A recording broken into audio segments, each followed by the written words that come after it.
yang keempat dari seri khotbah 7 gereja dalam kitab Wahyu, yaitu gereja di Tiatira. Singkat saja tentang gereja ini, kota Tiatira adalah sebuah kota perdagangan. Kebanyakan penduduknya adalah para pedagang yang membuat berbagai macam barang dagangan seperti kulit, tembikar, wol, linen, serta berbagai logam, terutama tembaga. Nah, Tiatira ini juga adalah sebuah kota yang menjadi pusat industri yang berada di bawah kendali dari satu serikat pekerja yang memberikan persembahan kepada dewa-dewa kafir dan menyembah dewa-dewa tersebut di kuil-kuil penyembahan berhala. Dan para anggota dari serikat pekerja itu wajib hadir dalam perayaan-perayaan itu untuk menghormati berhala tersebut, wajib ikut makan di kuil-kuil mereka, dan wajib melakukan praktek perzinahan di sana. Tidak mengikuti aturan ini berarti dikeluarkan secara paksa dari keanggotaan serikat pekerja, yang artinya akan kehilangan pekerjaan, kehilangan mata pencaharian, dan akan menjadi miskin. Nah, dengan konteks kota yang seperti demikianlah gereja atau jemaat Tiatira ini berada dan menjalankan hidup iman Kristen mereka. Seperti apa pergumulan iman mereka itu? Mari kita buka kitab kita dari kitab Wahyu pasal 2 ayat 18 sampai 29. Saya akan membacakan bagi Bapak Ibu Saudara sekalian. Wahyu 2 ayat 18 sampai 29. Demikianlah firman Tuhan. Dan tuliskanlah kepada malaikat jemaat di Tiatira. Inilah firman anak Allah yang matanya bagaikan nyala api dan kakinya bagaikan tembaga. Aku tahu segala pekerjaanmu, baik kasihmu maupun imanmu, baik pelayananmu maupun ketekunanmu. Aku tahu bahwa pekerjaanmu yang terakhir lebih banyak daripada yang pertama. Tetapi aku mencela engkau karena engkau membiarkan wanita Isabel yang menyebut dirinya nabiah mengajar dan menyesatkan hamba-hambaku supaya berbuat zina dan makan persembahan-persembahan berhala. Dan aku telah memberikan dia waktu untuk bertobat, tetapi ia tidak mau bertobat dari zinahnya. Lihatlah, aku akan melemparkan dia ke atas ranjang orang sakit, dan mereka yang berbuat zina dengan dia akan kulemparkan ke dalam kesukaran besar. Jika mereka tidak bertobat dari perbuatan-perbuatan perempuan itu, dan anak-anaknya akan kumatikan, dan semua jemaat akan mengetahui bahwa akulah yang menguji batin dan hati orang, dan bahwa aku akan membalaskan kepada kamu setiap orang menurut perbuatannya. Tetapi kepada kamu, yaitu orang-orang lain di Tiatira, yang tidak mengikuti ajaran itu dan yang tidak menyelidiki apa yang mereka sebut seluk-beluk iblis, kepada kamu aku berkata, aku tidak mau menanggungkan beban lain kepadamu, tetapi apa yang ada padamu, peganglah itu sampai aku datang. Dan barang siapa menang dan melakukan pekerjaanku sampai kesudahannya, kepadanya akan kukaruniakan kuasa atas bangsa-bangsa, dan ia akan memerintah mereka dengan tongkat besi. Mereka akan diremukkan seperti tembikar tukang periuk, sama seperti yang kuterima dari Bapakku, dan kepadanya akan kukaruniakan bintang timur. Siapa bertelinga, hendaklah ia mendengarkan apa yang dikatakan Roh kepada jemaat-jemaat. Demikianlah firman Tuhan. Sebelum kita kembali mempelajari, mari kita tunduk kepala, mohon pimpinan Roh Kudus. Kami sekali lagi datang kepadamu ya Tuhan, sebelum kami mempelajari kebenaran firman-Mu, kami percaya tidak pernah satu kebetulan waktu kami mendengar satu bagian firman Tuhan disampaikan. Kami percaya Engkau memiliki maksud dan rencana secara khusus bagi setiap kami pribadi lepas pribadi. Karena itu biar Roh Kudus melembutkan hati kami, menjadikan hati kami siap untuk menjadi satu tanah yang subur ditaburi oleh kebenaran firman-Mu, sehingga benih firman Tuhan ini akan menjadi satu benih firman yang akan berakar, bertumbuh, dan berbuah dalam kehidupan kami. Hanya dalam nama Tuhan Yesus kami berdoa. Amin.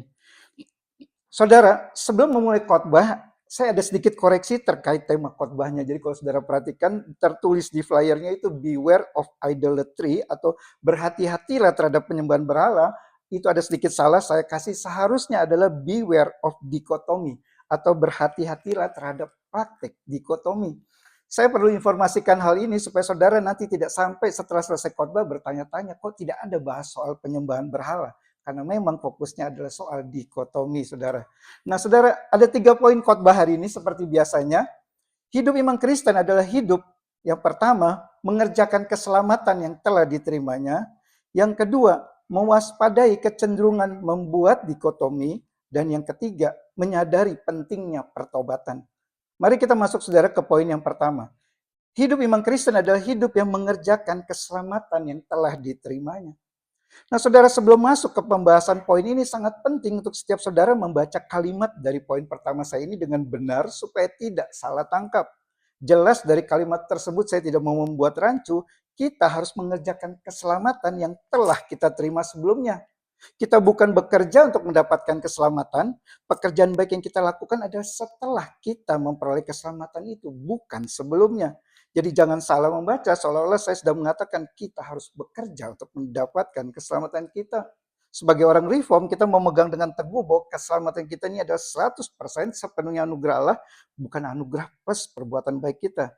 Jadi saudara, di sini menjadikan keselamatan sebagai sebuah anugerah Allah sepenuhnya sama sekali tidak boleh membuat kita menjadi orang-orang Kristen yang malas dalam mengerjakan hal-hal rohani. Dan sebaliknya saudara, kita harus lebih sungguh-sungguh lagi mengerjakan keselamatan kita, karena itu adalah ungkapan syukur dan penghargaan kita atas pemberian Allah yang tidak selayaknya kita terima ini. Dan saudara, inilah yang dilakukan oleh orang-orang Kristen di Tiatira. Mereka adalah orang yang telah mendengar berita Injil anugerah keselamatan dari Allah. Mereka percaya akan kabar baik Injil itu, mereka diselamatkan, dan mereka dengan sungguh-sungguh mengerjakan keselamatan yang sudah mereka terima tersebut. Mari kita lihat lagi saudara ayat 19. Mari kita lihat lagi ayat 19. Dikatakan demikian.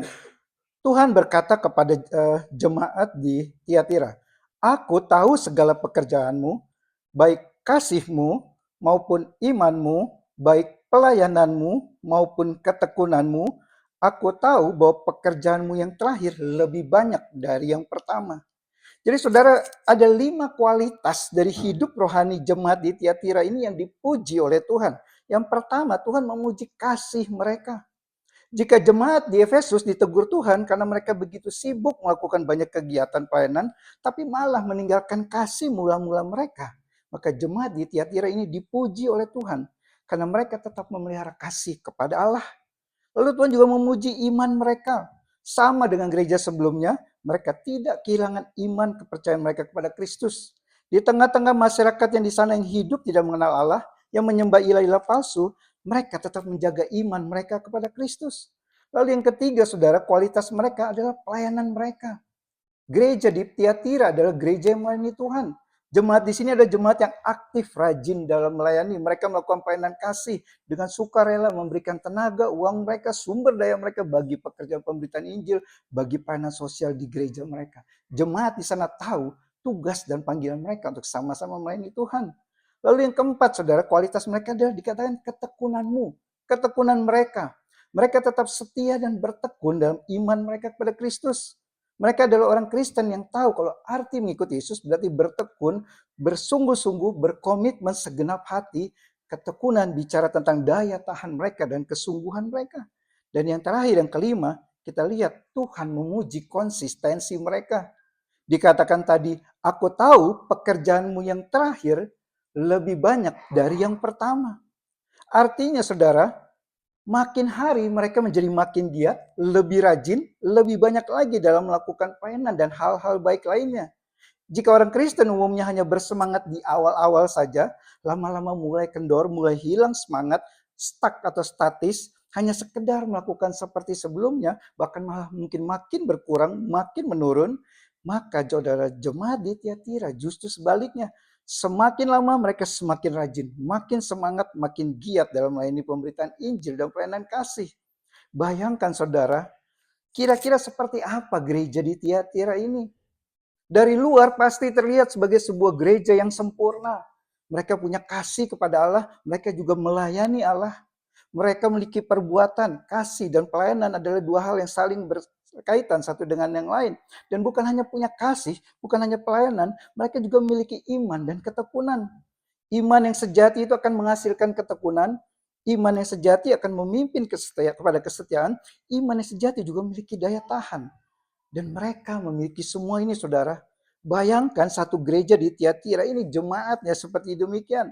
Menjaga kasihnya kepada Allah, melayani dengan giat dalam tugas pemberitaan Injil, pelayanan kasih, beriman kepada Allah dan firman-Nya, bertekun dalam iman, dalam kasih, dalam pelayanan. Pasti pendetanya atau gembalanya bisa tidur nyenyak karena dia tahu pelayanan yang berat itu bebannya ditanggung bersama-sama dengan semua jemaat. Nah saudara, Kalau kita boleh simpulkan dari 5 kualitas yang mereka miliki tersebut, maka bisa kita katakan bahwa jemaat di Tiatira ini adalah orang-orang Kristen yang dengan giat dan sungguh-sungguh mengerjakan keselamatan mereka. Mereka adalah orang Kristen yang tidak punya waktu untuk bermalas-malasan, untuk hanya pikir diri sendiri, menjadi tidak produktif. Berita Injil anugerah Allah yang mereka terima itu tidak membuat mereka menyia-nyiakan anugerah tersebut. Mereka bekerja keras bagi Tuhan dan iman mereka dibuktikan melalui perbuatan mereka. Mereka bukan hanya senang berteologi, tapi mereka menghidupi teologi mereka. Dan jika orang Kristen tadi saudara umumnya berjalan waktu, kasihnya kepada Allah menjadi berkurang, kerajinannya dalam melayani Tuhan jadi menurun, tidak demikian dengan orang Kristen di Tiatira ini. Bertambah waktu, tambah banyak pelayanan mereka. Tambah waktu, tambah kasih mereka kepada Allah. Tambah waktu, tambah pula kerajinan mereka. Nah saudara, 5 kualitas tersebut, 5 kualifikasi yang luar biasa itu dimiliki oleh orang Kristen di Tiatira, dan Yesus memuji mereka karena kualitas hidup mereka yang luar biasa itu. Maka pertanyaannya sekarang, bagaimana dengan hidup iman kita? Kalau saat ini Tuhan menilai hidup kita, dan saya percaya saat ini pun Ia selalu melihat dan memberikan penilaian terhadap hidup kita, hidup rohani kita, hidup iman kita, kira-kira raport kita akan seperti apa, saudara? Warna biru dan nilainya sangat bagus seperti orang Kristen di Tiatira itu, atau warna merah dan nilainya di bawah rata-rata? Dan pertanyaan ini berlaku bagi kita semua di sini tanpa terkecuali. Bicara tentang kasih, saudara. Seperti apa kasih kita kepada Allah saat ini? Kasih hanya dengan perkataan di mulut saja yang pasif, atau kasih yang disertai dengan perbuatan melayani Tuhan dan menjadi berkat bagi sesama, seperti kasih yang dimiliki jemaat di Tiatira itu. Dan bicara tentang iman, saudara, seperti apa iman kita kepada Allah? Iman yang kosong yang tidak menghasilkan apapun, atau iman yang membawa pada ketekunan, kesetiaan, kesungguhan, dan daya tahan seperti iman yang dimiliki jemaat di Tiatira ini. Dan bicara tentang konsistensi, saudara, sekonsisten apa kita dalam melayani Tuhan?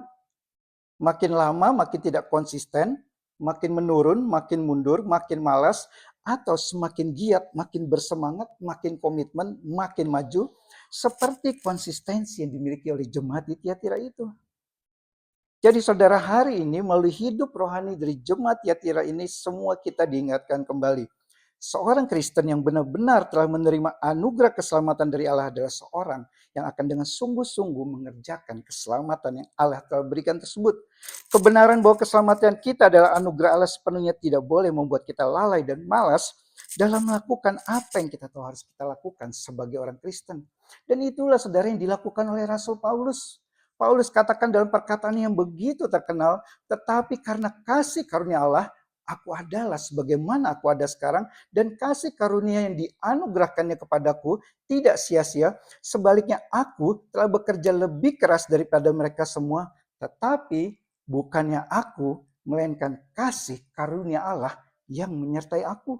1 Korintus 15 ayat 10. Paulus bekerja dengan sangat luar biasa, lebih daripada rasul yang lain, tetapi ia juga katakan dengan jelas bahwa dia bisa seperti itu karena kasih karunia Allah. Jelas saudara, satu kebenaran, Allah bukan hanya menganugerahkan keselamatan kepada kita, tapi Allah juga menganugerahkan kemampuan kepada kita untuk mengerjakan keselamatan yang Ia berikan itu. Satu paket saudara, anugerah Allah berikan. Jadi saudara, PR kita sekarang saudara adalah menjaga agar api dari Roh Kudus yang dari awal itu kita alami dulu itu tetap berkobar sampai sekarang, sampai seterusnya. PR kita adalah menjaga agar kita tidak kembali pada kehidupan yang hanya fokus pada keurusan diri sendiri saja, seperti yang pernah kita hidupi dulu sebelum kita mengalami lahir baru. Dan semua itu saudara, semua tadi kita lihat itu ada hal-hal yang baik yang dimiliki oleh jemaat di Tiatira yang harus kita ikuti. Namun saudara, hal yang menyedihkan, di tengah-tengah semua hal baik tersebut, mereka beri ruang untuk berkompromi dengan ikut melakukan praktek penyembahan berhala. Seperti apa praktek tersebut dan bagaimana mereka jatuh ke dalamnya, kita masuk ke poin yang kedua. Hidup iman Kristen adalah hidup yang mewaspadai kecenderungan membuat dikotomi. Nah saudara, Kalau saudara sadari ada dua tantangan dalam hidup iman kita. Tantangan pertama, kemalasan rohani. Dan tantangan kedua, hidup yang terfragmentasi. Atau hidup dengan membuat dikotomi, pemisahan tegas antara yang rohani dengan yang jasmani, hidup dengan dua standar dan dua cara hidup yang berbeda. Nah, jemaat di Tiatira ini, saudara, telah berhasil mengatasi tantangan yang pertama. Tidak ada kata malas dalam kamus hidup rohani mereka. Sudah kita baca tadi, begitu luar biasa hidup mereka, giat bagi pekerjaan Tuhan. Namun saudara, jemaat di Tiatira gagal dalam mengatasi tantangan iman yang kedua. Mereka jatuh dalam kehidupan yang terfragmentasi. Mari kita baca lagi ayat 20 yang berisi kecaman Yesus terhadap mereka di ayat 20. Di ayat 20 Yesus katakan demikian kepada mereka. Tetapi aku mencela engkau karena engkau membiarkan wanita Isabel yang menyebut dirinya nabiah mengajar dan menyesatkan hamba-hambaku supaya berbuat zina dan makan persembahan-persembahan berhala. Jadi saudara, mari kita kembali kepada konteksnya. Seperti tadi sudah di awal saya sampaikan, perekonomian di kota Tiatira ini dikuasai dan diatur oleh serikat pekerja di sana.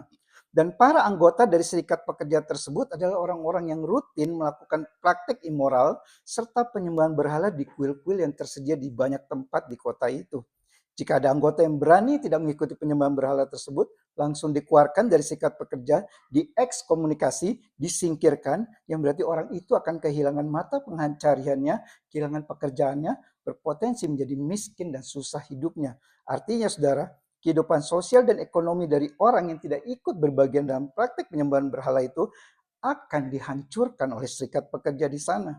Nah, jadi saudara di sini, kalau kita ingat, jemaat di Pergamus mengalami aniaya dalam bentuk ancaman kematian. Mereka akan dibunuh jika mereka menolak untuk ikut dalam upacara penyembahan berhala. Maka jemaat di Tiatira ini mengalami tantangan dan ancaman dalam bentuk yang berbeda. Mereka tidak mengalami ancaman pembunuhan seperti jemaat di Pergamus yang 2 minggu lalu kita pelajari. Tapi ancamannya adalah terkait dengan hidup ekonomi atau keuangan mereka. Dan Isabel yang disebutkan di sini mungkin adalah para penafsir Alkitab mengatakan mungkin adalah para pengajar-pengajar wanita yang mengajarkan doktrin yang sesat kepada jemaat di Tiatira dengan mengatakan mereka bisa tetap jadi orang Kristen, bisa tetap ibadah di gereja hari Minggu, tapi sekaligus ikut ambil bagian dalam pesta dan ritual penyembahan berhala seperti yang dilakukan oleh semua anggota serikat pekerja itu. Jadi saudara, Isabel menawarkan sebuah jalan tengah. Tetap beribadah di gereja, tidak ada larangan bagi orang Kristen di Tiatira untuk melakukan ibadah seperti yang terjadi pada orang Kristen di Pergamus. Namun pada saat yang sama, mereka juga harus ikut dalam praktek penyembahan berhala di kuil agar mereka bisa tetap berjalan dengan baik, mereka tidak kehilangan pekerjaan dan usaha mereka. Nah saudara, bukankah ini tawaran yang kelihatan menarik dari Isabel? Tetap jadi orang Kristen, tidak perlu menyangkali iman Kristen mereka, tetap hari Minggu ibadah gereja, tidak harus sembunyi-sembunyi dalam beribadah, dapat tetap memiliki pekerjaan dan usaha yang menjadi mata pencaharian mereka, kondisi keuangan keluarga tetap aman, status sosial tetap terjaga, semua orang happy, orang di serikat pekerja happy, orang Kristen juga happy. Urusan gereja, urusan rohani, urusan duniawi. Cukup buat dikotomi antara urusan gereja dengan urusan bisnis, antara urusan duniawi dengan urusan rohani. Serikat pekerja di sana tidak peduli mereka menganut agama Kristen atau tidak. Serikat pekerja di sana juga tidak melarang orang Kristen beribadah di gereja pada hari Minggu. Bagi para anggota serikat pekerja itu, silahkan ke gereja, silahkan jadi orang Kristen, tapi jangan coba-coba tidak ikutan dalam praktek penyembahan berhala. Nah saudara, dalam hal ini, faktor ekonomi telah membuat jemaat di Tiatira ini berkompromi. Daripada kehilangan mata pencaharian, hidup menjadi miskin, ya lebih baik berkompromi. Faktor ekonomi telah membuat jemaat di Tiatira ini melakukan dikotomi. Urusan gereja, hanya urusan gereja. Urusan bisnis, hanya bisnis. Dua hal ini terpisah satu dengan yang lain.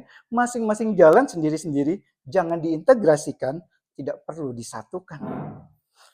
Nah saudara, dosa membuat dikotomi antara hal rohani dengan hal yang duniawi, sehingga hidup itu jadi terfragmentasi. Kalau saudara sadar atau tidak, ada sebuah dosa yang sering kita kompromikan. Jelas sebagian besar orang Kristen tidak akan berani menyangkali iman Kristennya dengan pindah ke agama lain misalnya. Menjadi orang yang beragama Kristen adalah harga mati. Ibadah ke gereja pada hari Minggu tidak dapat ditawar-tawar. Ada orang-orang Kristen yang sangat mengsakralkan ibadah hari Minggu di gereja. Bagi orang-orang seperti ini, absen satu kali aja sudah di gereja, itu sudah merupakan satu dosa besar. Dan saudara, tentu ini sikap adalah sikap yang baik. Saya tidak katakan ini ada sikap yang salah. Namun saudara, kehidupan iman Kristen yang sejati lebih dari sekedar hari Minggu setia beribadah ke gereja. Menghidupi iman Kristen dengan benar adalah hidup sebagai orang Kristen yang sama dari hari Senin sampai hari Minggu, 7 hari dalam seminggu, 24 jam dalam sehari. Menghidupi iman Kristen dengan benar adalah menjadi orang yang sama ketika berada di dalam gereja maupun waktu berada di luar gereja, seperti di rumah, di kantor, dan di tempat-tempat umum lain. Intinya, menghidupi iman Kristen dengan benar adalah di mana saja, kapan saja, kita tetap menampilkan satu pribadi yang sama. Sikap, karakter, sifat, tutur kata semuanya sama, bukan berbeda, tergantung dari sedang bersama siapa dan ada di mana. Nah saudara, jika kita sudah hidup seperti ini, itu artinya hidup kita sudah terintegrasi. Hidup dengan integritas Kristiani. Dan disinilah saudara masalahnya kita. Realitanya hidup kita bukannya terintegrasi, tapi malah terfragmentasi. Karena itu sering kita dengar orang mengatakan ini. Kalau mau tahu siapa orang ini sebenarnya, jangan lihat bagaimana waktu hidupnya ada di gereja. Tapi cari tahu bagaimana hidupnya waktu ada di luar gereja. Bukankah sering kita dengar kalau di gereja semua orang itu seperti malaikat. Kalau mau tahu seperti apa kualitas iman Kristennya, jangan tanya kepada orang-orang di gereja, tapi tanyalah kepada orang-orang yang ada di rumahnya. Tanya ke pasangannya, suami atau istrinya, anak-anaknya, asisten di rumahnya, tetangganya, petugas keamanan di kompleks tempat tinggalnya, dan seterusnya. Atau tanya ke orang-orang di kantornya, atasannya, bawahannya, rekan sekerjanya, petugas yang membersihkan kantornya, dan seterusnya. Seperti apa dia di rumah dan di kantor, itulah hidup iman Kristen dia yang sesungguhnya. Bukan waktu di gereja. Bukankah kita sering mendengar seperti itu, saudara? Jadi saudara, sebelum kita merasa diri kita lebih baik dari orang-orang Kristen di Tiatira itu yang hidupnya terfragmentasi, hidup di dua dunia yang seperti terpisah satu sama lain, seperti tidak ada hubungan yang satu dengan yang lain, hidup dengan dua standar yang berbeda, hari Minggu menyembah Tuhan, hari lain menyembah berhala. Sebelum kita merasa diri lebih baik dari mereka, mari kita sama-sama memeriksa hidup kita masing-masing dengan jujur. Apakah saya adalah orang Kristen yang sama salehnya, sama sabarnya, sama baiknya, sama rohaninya, sama sopannya, sama ramahnya, sama jujurnya. Intinya sama dalam seluruh sifat dan karakter saya, entah waktu saya ada di gereja, atau saya ada di kantor, atau waktu saya ada di rumah. Apakah saya tetap orang yang sama? Jika ternyata saudara hidup kita waktu di rumah atau di kantor, berbeda dengan waktu kita berada di gereja, kita hanya menjadi orang yang baik ketika berada di gereja. Jika ternyata hidup kita waktu bersama keluarga itu berbeda dengan waktu hidup kita bersama jemaat ini di gereja, kita memperlakukan pasangan kita dan orang-orang di rumah kita dengan tidak baik, tapi memperlakukan orang di gereja dengan sangat baik, maka itu artinya saudara, kita sudah menjalani satu kehidupan iman Kristen yang terfragmentasi, yang terpecah-pecah, yang terpisah-pisah. Kita sedang hidup dengan dua standar yang berbeda. Hidup di dunia yang terpisah satu dengan yang lain. Intinya saudara, kita sebenarnya sedang hidup dengan cara hidup yang sama seperti yang dipraktekkan oleh jemaat di Tiatira itu. Walaupun kita tidak sampai seburuk mereka yang melakukan praktek immoral dan penyembahan berhala, tapi prinsipnya sama. Hidup kita terfragmentasi. Beda di gereja, beda di luar gereja. Karena itu saudara, melalui kondisi dari gereja di Tiatira ini kita semua diingatkan kembali. Seperti Tuhan menegur dengan keras jemaat di Tiatira yang mempraktekkan dikotomi karena masalah ekonomi itu, yang hidupnya terfragmentasi, minggu ke gereja, hari lain ikut penyembahan berhala. Maka demikian juga setiap kita hari ini kembali ditegur oleh Tuhan atas kecenderungan kita untuk mengkotak-kotakan, memisahkan hidup iman Kristen di dalam gereja, iman Kristen di luar gereja. Allah menghendaki kita semua hidup terintegrasi, hidup tidak kompromi, hidup tidak dalam dikotomi, hidup dengan integritas Kristiani dimanapun kita berada. Nah saudara, Tuhan mengecam dengan keras kompromi yang dilakukan oleh jemaat di Tiatira itu. Dan Tuhan menghendaki mereka untuk bertobat, namun mereka menolaknya. Apa yang bisa kita pelajari dari bagian tersebut? Kita masuk ke poin yang ketiga atau yang terakhir. Hidup iman Kristen adalah hidup yang menyadari pentingnya pertobatan. Mari kita lihat lagi saudara ayat 21 sampai 23. Ayat 21 sampai 23, Tuhan memberikan pernyataan-pernyataan yang sangat keras di sana. Ada beberapa kebenaran saudara dari pernyataan-pernyataan tersebut. Kebenaran pertama, Tuhan adalah Allah yang menuntut pertobatan sekaligus memberikan kesempatan untuk umatnya bertobat. Di ayat 21 jelas Tuhan katakan, aku telah memberikan waktu untuk bertobat. Lalu kebenaran kedua, ada konsekuensi hukuman Tuhan yang keras jika umat Tuhan tidak bertobat dari dosanya. Di ayat 22 dan 23 dapat kita baca kerasnya pernyataan Tuhan di sana. Akan kulemparkan ke dalam kesukaran besar dan akan kumatikan. Tuntutan pertobatan dari Tuhan selalu diikuti dengan peringatan keras jika umat Tuhan tidak bertobat. Dan kebenaran ketiga saudara, pengajar sesat dan mereka yang mengikutinya sama-sama akan mendapatkan hukuman dari Allah. Di ayat 22 tadi dikatakan, aku akan melemparkan dia dan mereka yang berbuat zina dengan dia. Dan di ayat 23, dan anak-anaknya akan kumatikan. Anak-anak di sini adalah bukan anak-anak jasmani, tapi para pengikut dari si Isabel ini. Dan saudara, peringatan ini berlaku bagi para pengajar dan pendeta seperti saya jika kami menyesatkan jemaat seperti yang dilakukan oleh Isabel kepada jemaat di Tiatira, tapi juga sekaligus berlaku bagi saudara jemaat-jemaat. Mengikuti pengajaran sesat dengan melakukan apa yang diajar oleh pengajar sesat itu akan membawa pada penghukuman Allah. Dan ini menjadi satu peringatan yang sangat penting bagi setiap jemaat orang Kristen. Berhati-hatilah dalam memilih pengajaran yang saudara dengar setiap minggunya di gereja. Saudara tetap harus bertanggung jawab dan tidak dapat berkilah bahwa saudara tidak tahu bahwa pengajaran yang saudara ikuti itu adalah ajaran sesat. Allah akan menghukum keduanya, si pengajar sesat dan jemaat-jemaat yang mengikutinya. Jelas di ayat ini katakan demikian. Jadi saudara, bicara tentang menghidupi iman Kristen dengan sungguh-sungguh. Jelas tidak ada satupun dari kita yang bisa menjalaninya dengan sempurna. Dan fakta saudara bahwa kita masih bisa jatuh dalam dosa, entah dosa berkompromi, dosa dikotomi seperti yang dilakukan jemaat di Tiatira ini, bukanlah pertanda bahwa kita kurang sungguh-sungguh dalam menjalani hidup iman Kristen kita.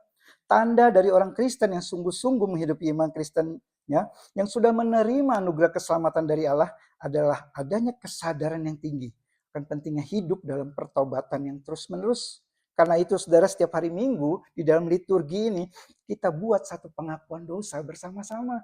Karena paling tidak saudara, kalau hari Senin sampai Sabtu kita lupa mengaku dosa, minimal hari Minggu kita datang ibadah, kita diingatkan akan dosa kita dan kembali mengaku pada Allah. Dan saudara, seperti Allah memanggil jemaat di Tiatira yang sudah jatuh dalam dosa itu untuk bertobat, maka panggilan yang sama Allah berikan kepada kita yang masih hidup dengan dua dunia fragmentasi ini. Dan jika kita sungguh-sungguh dengan iman Kristen kita, maka kita pasti akan meresponi panggilan pertobatan itu dengan penyesalan dan mengakui kegagalan serta ketidaksediaan kita. Inilah yang Allah kehendaki dari kita, dan inilah hidup iman Kristen yang benar. Hidup yang menyadari pentingnya pertobatan. Nah saudara, seperti surat-surat di lainnya yang ditutup dengan janji Tuhan, demikian juga Tuhan memberikan janjinya bagi jemaat di Tiatira yang tetap setia. Kita lihat di ayat 26. Ayat 26 dikatakan Tuhan Yesus demikian. Dan barang siapa menang dan melakukan pekerjaanku sampai kesudahannya, kepadanya akan kukaruniakan kuasa atas bangsa-bangsa. Ada dua kondisi di sini saudara. Seorang Kristen adalah seorang yang berjuang untuk menjadi pemenang dalam pertandingan imannya. Dikatakan tadi barang siapa menang. Tapi juga seorang Kristen adalah seorang yang dengan setia menuntaskan pekerjaan Tuhan yang dia lakukan. Dikatakan tadi, dan melakukan pekerjaanku sampai kesudahannya. Nah dari dua hal ini saudara, siapa dari kita di sini yang layak untuk disebut sebagai pemenang dan bisa selalu setia dalam menjalankan tugas yang Tuhan berikan kepada kita. Saya tidak berani mengatakan saya adalah orang yang seperti itu. Karena kita sebenarnya saudara tidak layak untuk mendapatkan janji yang Tuhan berikan itu. Namun kita sangat bersyukur. Di tengah-tengah kondisi sering kalahnya kita saudara dalam pertandingan iman kita. Dalam ketidaksetiaan kita waktu mengerjakan pekerjaan Tuhan yang ia percayakan untuk kita lakukan. Kita memiliki seorang pemenang sejati yang tidak pernah kalah satu kali pun.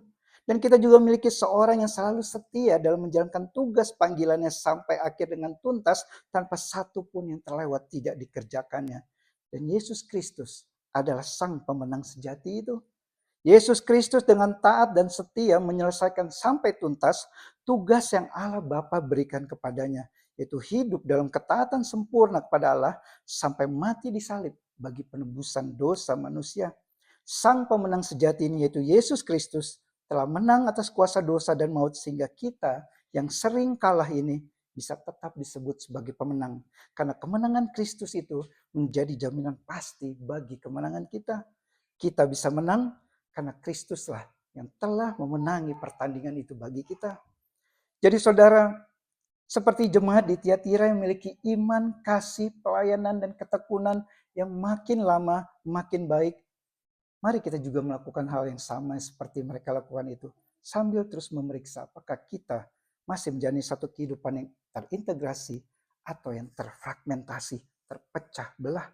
Dan waktu kita gagal, waktu kita kalah, waktu kita jatuh, ingatlah Kristus, sang pemenang sejati itu, telah menang bagi kita. Kiranya Roh Kudus menolong setiap kita untuk bisa menghidupi iman Kristen dengan sepenuh hidup kita. Amin. Mari kita berdoa. Kami sekali lagi datang kepadamu ya Tuhan. Kami sama-sama menyadari kekurangan, keberdosaan, dan kegagalan kami. Kami menyadari bahwa kami sering tidak setia, kami sering merasa malas, kami lalai dalam mengerjakan apa yang harusnya kami kerjakan, dan kami sering hidup dalam satu dikotomi